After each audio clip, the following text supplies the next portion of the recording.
Social media influencer Sandy Saha এই মুহূর্তে আমাদের সঙ্গে টেলিফোন লাইনে রয়েছেন বলে আমাকে বলছে। স্যান্ডি, বেঁচে আছো না মরে গেছো? হ্যালো স্যান্ডি সাহা, বেঁচে আছো না মরে?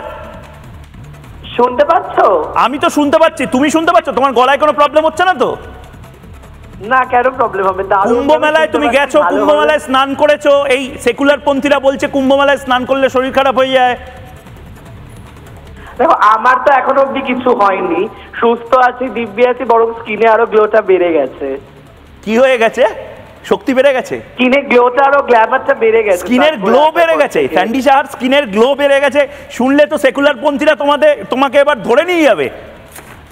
আমি কালকে আমার নতুন সিরিয়ালের প্রোমো শুট আছে, স্টার্ট করার পরেই আমি নতুন প্রজেক্ট পেয়েছি। এটা আমার দিক থেকে অনেক অসপিশিয়াস এবং লাকি বলে মনে করি। এবং আমি মানে তুমি বলছো যে তোমার না ফুড পয়জনিং হয়েছে, না ডিসেন্ট্রি হয়েছে, আন্ত্রিক, ডায়রিয়া, ইএনটির অসুবিধা? না, কিচ্ছু হয়নি। মাথা ঠিক আছে তো তোমার? দেখো, আমি মাথাটা ঠিক আছে তো? না, একদম হ্যাঁ, সবকিছু আমার খুব সুস্থ আছে। আর আমি কাদা মেখে পাতা মেখে এত স্নান করি, সেইখানে দাঁড়িয়ে এটা তো আমাদের পবিত্র গঙ্গা জল, এটা খারাপ এসছে অলরেডি, আরো ভালোই হয়েছে আমার। যাক যাক, তার মানে আমি যদি এখন একদম অনেক ধন্যবাদ।